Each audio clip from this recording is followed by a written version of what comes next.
હવે આપણે એક મોસ્ટ આઈએમપી પ્રમેય શીખીશું, જે આના પહેલા પણ એક પાયથાગોરસનો પ્રમેય, એ પણ મોસ્ટ આઈએમપી પ્રમેય છે ને એના જેવો જ આ પ્રમેય પણ મોસ્ટ આઈએમપી છે.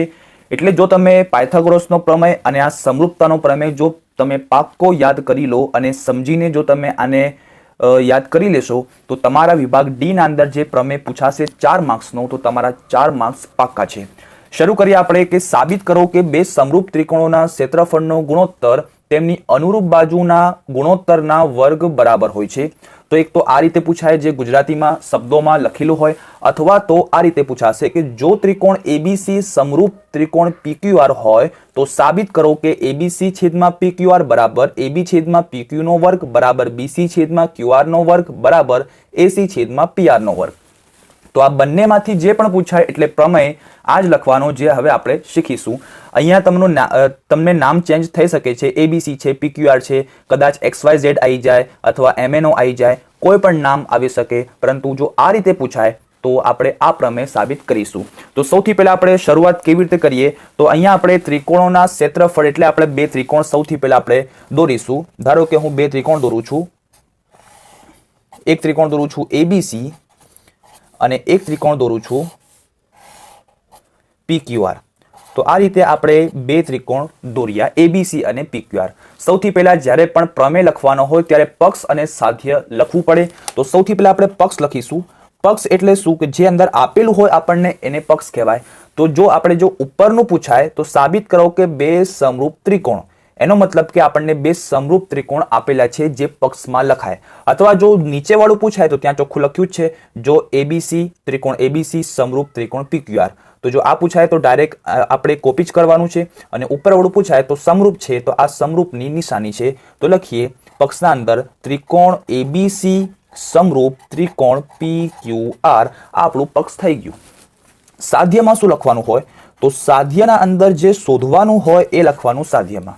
તો જો ઉપરવાળું પૂછાય તો શું છે કે બે સમરૂપ ત્રિકોણના ક્ષેત્રફળનો ગુણોત્તર, એટલે આ બંને ત્રિકોણના ક્ષેત્રફળનો ગુણોત્તર તેમની અનુરૂપ બાજુના ગુણોત્તરના વર્ગ બરાબર હોય. અનુરૂપ બાજુ એટલે જો તમે એબી ત્રિકોણ લો તો જો તમે એબીસી ત્રિકોણ લો તો એબીસી ત્રિકોણની જો એબી બાજુ ગણો તો પીક્યુઆર ત્રિકોણની પીક્યુ બાજુ. જો એબીસી ત્રિકોણની આ બીસી બાજુ લો તો એની અનુરૂપ આ બાજુ ક્યુઆર આવે. જો અહીંયા એસી બાજુ હોય તો પીઆર આવે. તો આને કહેવાય અનુરૂપ બાજુ. તો સાધ્યમાં એમ કે છે કે આ બંને ત્રિકોણોનો ક્ષેત્રફળનો ગુણોત્તર, ગુણોત્તર એટલે ભાગાકાર, આ બંને ત્રિકોણના અનુરૂપ બાજુના ગુણોત્તરના વર્ગ બરાબર હોય છે. અને જો નીચે પૂછાય તો તમને ચોખ્ખું લખેલું જ છે. તો આપણે આ લખી નાખીશું કે એબીસી નું ક્ષેત્રફળ છેદમાં પીક્યુઆર નું ક્ષેત્રફળ. જો માત્ર એબીસી લખ્યું હોય તો આનો મતલબ એબીસી નું ક્ષેત્રફળ સમજવાનું, ને પીક્યુઆર લખ્યું હોય તો પીક્યુઆર નું ક્ષેત્રફળ સમજવાનું. તો જે લખ્યું છે સાધ્યમાં એ જ આપણે અહીંયા લખી નાખીએ. તો એબીસી છેદમાં પીક્યુઆર બરાબર એબી છેદમાં પીક્યુ નો વર્ગ બરાબર બીસી છેદમાં ક્યુઆર નો વર્ગ બરાબર એસી છેદમાં પીઆર નો વર્ગ. તો આ રીતે આપણે લખી નાખ્યું પક્ષ અને સાધ્ય. હવે આપણે આ પ્રમેયની શરૂઆત કરીશું. તો સૌથી પહેલા આપણે આ બંને ત્રિકોણના અંદર એક વેધ નવો ઉમેરવો પડે. વેધ એટલે ધારો કે એ પરથી હું એક લાઈન ખીંચું તો આ બીસી ઉપર છેદે, અને જો પીક્યુઆર પી થી લાઈન ખીંચું તો ક્યુઆર પર છેદે. અને આ વેધ જો અહીંયા નામ આપી દઉં, એમ નામ આપી દઉં, અને અહીંયા બિંદુને એન નામ આપી દઉં, તો એ એમ વેધ થઈ ગયો અને આ ત્રિકોણમાં પી એન વેધ થઈ ગયો. અને વેધ હંમેશા લંબ હોય, તો જે બાજુને છેદે તે બાજુને લંબ હોય. તો આપણે સાબિતીમાં એમ લખીશું, સાબિતી કે ત્રિકોણ એબીસીમાં વેધ AM, આપણે ત્રિકોણ એબીસી ના અંદર AM વેધ દોર્યો, અને ત્રિકોણ PQR માં વેધ PN દોરો. હવે આ બંને વેધ છે લંબ છે. લંબ એટલે 90 અંશનો ખૂણો રચે છે, જ્યાં AM લંબ BC, એટલે આ જે AM છે એ BC ને લંબ છે, લંબ એટલે 90 અંશનો, અને PN લંબ QR, એટલે આ ત્રિકોણમાં જે PN છે એ QR ને લંબ છે. તો આ આપણે લખ્યું, આ જે ઊંધો ટી જેવો છે એ લંબની નિશાની છે. હવે આપણે શરૂ કરીએ કે આ લંબ કેમ દોર્યું. તો યાદ રાખો કે જો ત્રિકોણનું ક્ષેત્રફળનું સૂત્ર જો તમને યાદ હોય તો ત્રિકોણનું ક્ષેત્રફળનું સૂત્ર છે કે 1/2 ગુણ્યા પાયો ગુણ્યા વેધ. તો હવે આપણે ત્રિકોણનું ક્ષેત્રફળ લખીએ. ત્રિકોણનું ક્ષેત્રફળ બરાબર 1/2 ગુણ્યા પાયો ગુણ્યા વેધ. તો આ આપણે ત્રિકોણનું ક્ષેત્રફળનું સૂત્ર લખ્યું. હવે જો આપણે એબીસી લઈએ તો એબીસી ના અંદર પહેલા આપણે એબીસી નું ક્ષેત્રફળ આ ત્રિકોણને આ ક્ષેત્રફળના સૂત્ર સાથે સરખાવીએ તો અહીંયા આપણે ત્રિકોણનું ક્ષેત્રફળ તો ત્રિકોણ એબીસી લઈએ છીએ તો અહીં લખીએ આપણે એબીસી. તો એબીસી બરાબર 1/2 તો લખીશું જ. પાયો તો એબીસી માં પાયો કોણ છે? બીસી છે. તો પાયોની જગ્યાએ આપણે બીસી લખીએ ગુણ્યા વેધ કોણ છે? એબીસી માં એએમ વેધ છે તો અહીં આપણે એએમ લખીશું. તો આ સૂત્ર આપણે એબીસી ત્રિકોણ ઉપર લખ્યું. હવે એવું જ આપણે પીક્યુઆર જે ત્રિકોણ છે એના ઉપર સૂત્ર આપણે સરખાઈએ તો હવે આપણે એબીસી ના જગ્યાએ પીક્યુઆર નું ક્ષેત્રફળ 1/2 એ તો લખીશું જ. પાયો તો પીક્યુઆર માં પાયો ક્યુઆર છે તો અહીંયા આપણે ક્યુઆર લખીશું ગુણ્યા વેધ અહીંયા પીએન છે તો વેધ આપણે પીએન લખીશું. હવે આપણે આ બંને ત્રિકોણનું જે આપણે ક્ષેત્રફળ લખ્યું અંદર આપણે નામ લખ્યા બાજુઓના એ બંને ત્રિકોણના ક્ષેત્રફળનું આપણે કરીશું ભાગાકાર એટલે કે ગુણોત્તર. તો લખીએ કે એબીસી અને પીક્યુઆર નો ગુણોત્તર કરતા તો આપણે કરીએ ગુણોત્તર. સૌથી પહેલા લખીએ એબીસી છેદમાં પીક્યુઆર બરાબર એબીસી એટલે 1/2 ગુણ્યા બીસી ગુણ્યા એએમ અને છેદમાં પીક્યુઆર એટલે 1/2 ગુણ્યા ક્યુઆર ગુણ્યા પીએન. હવે આ બંનેમાં 1/2 કેન્સલ થઈ જાય તો શું વધ્યું? તો જે વધે એ હવે આપણે ઉપર લખીશું. તો જે વધ્યું છે તો એબીસી છેદમાં પીક્યુઆર બરાબર બીસી ગુણ્યા એએમ. તો આપણે લખીએ બીસી ગુણ્યા એએમ છેદમાં ક્યુઆર છેદમાં પીએન. તો અહીંયા આપણે લખીએ ક્યુઆર ગુણ્યા પીએન. તો અહીંયા આપણું જ્યારે આ બંનેનો આપણે કરજો ગુણોત્તર તો આપણું આટલું વધ્યું. આને આપણે સમીકરણ 1 નામ આપીશું. આને આપણે સમીકરણ 1 નામ દઈ દઈએ. હવે જો તમે સમીકરણ 1 ને ધ્યાનથી જુઓ અને આપણે જે સાબિત કરવાનું છે તે જુઓ તો જો સાબિત કરવાનું ઉપર છે ને આપણે સમીકરણ 1 આ રહ્યું. આ બંનેનો જો આપણે સરખાઈએ તો જો સાબિત કરવાનું છે એબીસી છેદમાં પીક્યુઆર બરાબર આ ત્રણેય બાજુમાંથી કોઈ પણ એક બાજુ સાબિત કરવાની છે. અથવા એબી છેદમાં પીક્યુ નો વર્ગ આ સાબિત કરો, બીસી છેદમાં ક્યુઆર નો વર્ગ આ સાબિત કરો અથવા એસી છેદમાં પીઆર નો વર્ગ આ સાબિત કરો. કોઈ પણ ત્રણમાંથી એક બાજુ સાબિત કરીશું. તો હવે જે આપણને પરિણામ 1 મળ્યું એમાં જુઓ કે એબીસી છેદમાં પીક્યુઆર તો જો આ તો સાબિત થઈ ગયું. બરાબરની ડાબી બાજુ તો સેમ થઈ ગયું.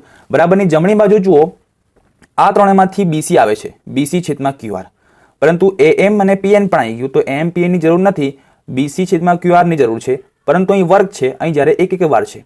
તો જો આપણે આ એએમ અને પીએન ની જગ્યાએ ઉપર બીસી આવી જાય નીચે ક્યુઆર આવી જાય તો અહીંયા તો બીસી છેદમાં ક્યુઆર તો છે અને અહીંયા બીજા એક બીસી અને ક્યુઆર આવી જાય તો ઉપર બીસી ગુણ્યા બીસી થઈ જાય, નીચે ક્યુઆર ગુણ્યા ક્યુઆર થઈ જાય તો બીસી ગુણ્યા બીસી એટલે બીસી નો વર્ગ, ક્યુઆર ગુણ્યા ક્યુઆર એટલે ક્યુઆર નો વર્ગ. તો આપણું આ સાબિત થઈ જાય. આ જે વચ્ચેનું જે બાજુ છે એ સાબિત થઈ જાય તો આપણો પ્રમેય સાબિત થઈ જશે. તો એનો મતલબ કે આપણે એએમ અને પીએન ને ચેન્જ કરવાનું છે બીસી અને ક્યુઆર માં. કેવી રીતે? તો હવે આપણે ફરીથી આકૃતિ તરફ જોઈએ અને આકૃતિના અંદર આપણે હવે આ જે બીજા જે ત્રિકોણ બને છે અંદર નાનો AMB PNQ આ તરફનું જે એની વાત કરીએ તો ત્રિકોણ AMB અને ત્રિકોણ ANQ માં તો આપણે અહીં લખીશું કે ત્રિકોણ AMB અને ત્રિકોણ PNQ માં આ બંને ત્રિકોણના અંદર શું સરખું છે? તો આપણે જોઈ શકીએ છીએ કે આ બંને ત્રિકોણના અંદર એક ખૂણો સરખો છે. આ ત્રિકોણમાં M ખૂણો, આ ત્રિકોણમાં N ખૂણો, કારણ કે આ બંને ખૂણા કાટકોણ છે, કાટખૂણા છે. તો તેથી આપણે આ બંનેમાં એમ લખી શકાય કે ખૂણો M બરાબર ખૂણો N કૌંસમાં લખાય કારણ કે કાટખૂણા. તો આ બંને ત્રિકોણમાં એક કાટખૂણા છે સરખા. બીજું શું સરખું છે? તો જો બીજું છે એક B ખૂણો અને Q ખૂણો સરખો. તો કેમ? આ કેવી રીતે? તો જો તમે ધ્યાનથી જુઓ આપણું પક્ષમાં શું છે કે આ જે આખો જે એબીસી છે જે આપણો મૂળ ત્રિકોણ હતો અને અહીંયા પીક્યુઆર ત્રિકોણ છે એ બંને સમરૂપ છે. અને સમરૂપનો મતલબ થાય છે કે જો કોઈ બે ત્રિકોણ સમરૂપ હોય તો તેની અનુરૂપ બાજુઓ અને અનુરૂપ ખૂણા સમાન હોય. તો જ્યારે એબીસી એટલે આખો ત્રિકોણ, PQR એટલે આખો ત્રિકોણ આ બંને સમરૂપ છે તો આનો A ખૂણો તો આનો P ખૂણો સમાન હોય, આનો B ખૂણો અને Q ખૂણો સમાન હોય, આનો C ખૂણો અને આનો R ખૂણો પણ સમાન હોય, એટલે આના ત્રણ ખૂણા અને આના ત્રણ ખૂણા સમાન હોય. તો આ ત્રણ ખૂણામાંથી આપણે આ ત્રિકોણના અંદર B ખૂણો આવે છે અને આના ત્રણ ખૂણામાંથી આ ત્રિકોણના અંદર Q આવે છે. તો B અને Q પણ કેવા થયા? સમાન થયા. તો અહીં આપણે એમ લખી શકાય કે ખૂણો B બરાબર ખૂણો Q, કૌંસમાં એમ લખી શકાય કે ત્રિકોણ ABC સમરૂપ ત્રિકોણ PQR. આપણું છે કારણ કે આ બંને ત્રિકોણ સમરૂપ છે તેથી આ બંને ખૂણા સમાન થયા. હવે જો તમને ધ્યાન હોય તો એક તમારે આ યાદ રાખવું પડશે કે ત્રિકોણની સમરૂપતાની શરતો, કે જો કોઈ બે ત્રિકોણના અંદર આ ચાર શરતમાંથી કોઈ પણ એક શરત સાબિત થઈ જાય તો એ બંને ત્રિકોણ સમરૂપ હોય. પહેલી શરત છે ખૂ ખૂ ખૂ એટલે ત્રણેય ખૂણા સરખા સાબિત થઈ જાય, અથવા બીજી છે ખૂ ખૂ અથવા બે ખૂણા સાબિત થઈ જાય, ત્રીજી છે બા બા બા એટલે ત્રણ બાજુ સરખી થઈ જાય, અથવા તો બાખું બા કે બે બાજુને એક ખૂણો સરખો થઈ જાય. તો ચારમાંથી કોઈ પણ એક શરત સાબિત થઈ જાય કોઈ પણ બે ત્રિકોણમાં તો એ બંને ત્રિકોણ એકબીજાના સમરૂપ છે તેમ કહેવાય. તો અહીંયા તમે જોઈ શકો છો કે આપણે વાત કરી છે AMB અને PNQ. AMB આ ત્રિકોણ અને PNQ આ ત્રિકોણ. તો આ ત્રિકોણના અંદર બે ખૂણા સરખા થઈ ગયા, એક ખૂણો M વાળો N અને ખૂણો B અને Q વાળો. તો એનો મતલબ કે જે બીજી શરત છે ખૂ ખૂ જે અહીંયા સાબિત થઈ જાય છે, કારણ કે આ બંને ત્રિકોણના અંદર આ જે નાના ત્રિકોણ છે એ બંને ત્રિકોણના અંદર ખૂણા સરખા થઈ ગયા. તો હવે આપણે એમ લખી શકાય કે ત્રિકોણ AMB, આ જે ત્રિકોણ છે AMB એ સમરૂપ થઈ ગયો ત્રિકોણ PNQ સાથે, એટલે આ બંને ત્રિકોણ હવે સમરૂપ થઈ ગયા. તો જ્યારે કોઈ બે ત્રિકોણ સમરૂપ થઈ જાય તો એની બાજુ પણ સરખી હોય અને એના ખૂણા પર એના જે ખૂણા હશે એ પણ સરખા હશે. તો અહીંયા આપણે આ થઈ ગઈ, સાબિત થઈ ગયું આપણને આ બંને શું છે?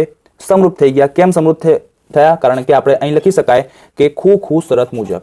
તો લખીએ ખૂ ખૂ શરત મુજબ આ બંને ત્રિકોણ સમરૂપ થઈ ગયા. તો સમરૂપ થાય તો આ બંનેની બાજુનો ગુણોત્તર પણ સમાન હોય.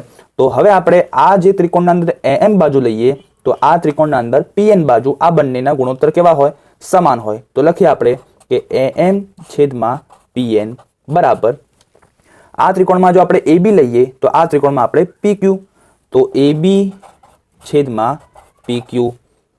આને આપણે સમીકરણ 2 આપીએ. હવે આપણે વાત કરીએ ફરીથી પક્ષમાં. પક્ષમાં શું છે કે ABC અને PQR કેવા છે? સમરૂપ છે. સમરૂપ હોય તો એની જે બાજુ હોય અનુરૂપ બાજુ, એ અનુરૂપ બાજુનો ગુણોત્તર કેવો હોય? સમાન હોય. તો આપણે એમ લખી શકાય કે ત્રિકોણ ABC સમરૂપ ત્રિકોણ PQR જે પક્ષમાં છે, તો જ્યારે આ બંને ત્રિકોણ પણ સમરૂપ છે તો એની અનુરૂપ બાજુનો ગુણોત્તર કેવો હોય? સમાન હોય. તો જ્યારે આની AB બાજુ તો PQ બાજુ, તો લખીએ આપણે AB છેદમાં PQ બરાબર, આની BC બાજુ તો QR બાજુ, BC છેદમાં QR બરાબર, આની AC બાજુ તો આની PR બાજુ, AC છેદમાં PR. આને આપણે સમીકરણ 3 નામ આપીશું. હવે આપણો જે પ્રમેય છે ઓલમોસ્ટ પૂરો થઈ ગયો છે.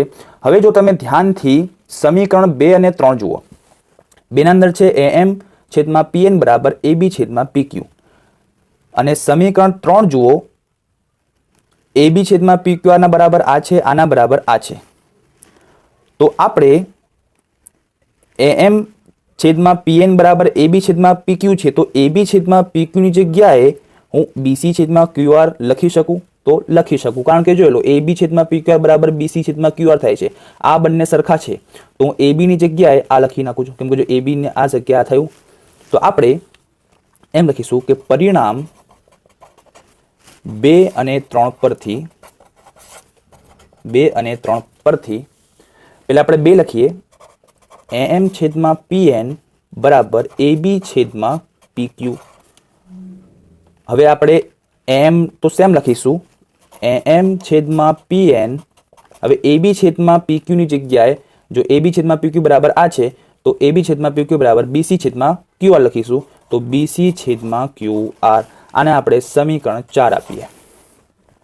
હવે આપણે આ જે સમીકરણ 4 છે એ સમીકરણ 1 સાથે સરખાઈએ, જે આપણે સાબિત કરવાનું હતું. તો હવે તમે જોઈ લો, આપણે ઉપર મેં તમને શું કીધું કે આપણે બીસી ને ક્યુઆર તો છે, અહીંયા બીસી ક્યુઆર લાવવા છે. તો જો એકવાર હજુ બીસી ને ક્યુઆર આવી જાય તો બીસી ગુણ્યા બીસી તો બીસી નો વર્ગ થઈ જાય, ક્યુઆર ગુણ્યા ક્યુઆર તો ક્યુઆર નો વર્ગ થઈ જાય, કારણ કે આ ત્રણમાંથી કોઈ પણ એક સાબિત કરવાનું છે. તો જો am છેદમાં pn બરાબર an છેદમાં pn બરાબર bc છેદમાં qr આવી ગયા, તો આપણે an છેદમાં pq am છેદમાં pn ની જગ્યાએ આપણે bc છેદમાં qr આપણે લખી શકીએ. તો અહીંયા આપણે એમ લખીશું કે પરિણામ 1 અને 4 ને સરખાવતા અથવા 1 અને 4 પરથી, તો હવે આપણે 1 અને 4 પરથી તો 1 લખીએ કે abc છેદમાં pqr બરાબર bc છેદમાં qr ગુણ્યા am છેદમાં pn. આ આપણે પરિણામ 1 લખ્યું, જે તમે જોઈ શકો છો નીચે. હવે આપણે જે am અને pn ની જગ્યાએ આપણે શું લખી શકાય? bc છેદમાં qr. તો આપણે એમ લખીશું કે abc છેદમાં pqr બરાબર bc છેદમાં bc, આ તો લખ્યું જ છે, bc છેદમાં qr આ તો લખ્યું, ગુણ્યા am ની જગ્યાએ આપણે bc લખાય અને pn ની જગ્યાએ આપણે qr લખાય. તો હવે જોઈ લો, તો abc છેદમાં pqr બરાબર bc ગુણ્યા bc એટલે bc નો વર્ગ અને qr ગુણ્યા qr એટલે qr નો વર્ગ, એટલે આપણે બંનેને કાઉન્સનો પર વર્ગ આપી દઈએ. જે આપણે સાબિત કરવાનું હતું કે આ ત્રણમાંથી કોઈક સાબિત કરવાનું, તો જે વચ્ચેવાળું સાબિત થઈ ગયું bc છેદમાં qr નો વર્ગ. તો આમ આપણે છેલ્લે આજે સાબિત કરવાનું છે. તો હવે તમે bc ની જગ્યાએ આ લખી શકો, આ લખી શકો, એટલે આપણું સાબિત થઈ ગયું. તો છેલ્લે જે આપણે સાધ્ય હતું એ સાધ્ય આપણે લખી દઈએ કે પરિણામ 3 પરથી જે સાધ્ય છે કે abc છેદમાં pqr બરાબર ab નો વર્ગ છેદમાં pq નો વર્ગ બરાબર bc નો વર્ગ છેદમાં qr નો વર્ગ બરાબર ac નો વર્ગ છેદમાં pr નો વર્ગ. તો આમ આપણો આ પ્રમેય સાબિત થઈ ગયો. થોડો મોટો છે, થોડું ધ્યાન આપવું પડશે, કેટલાક સૂત્રો યાદ રાખવા પડે, રૂલ જે છે. તો તમે પ્રેક્ટિસ કરશો તો આવડી જશે. માત્ર વિડીયો જોવાથી કામ નહીં ચાલે. તો 1 વાર 2 વાર 3 વાર જ્યાં સુધી ખબર ના પડે ત્યાં સુધી વિડીયો જુઓ અને પછી તમારા નોટબુકમાં મોઢે આની પ્રેક્ટિસ કરો.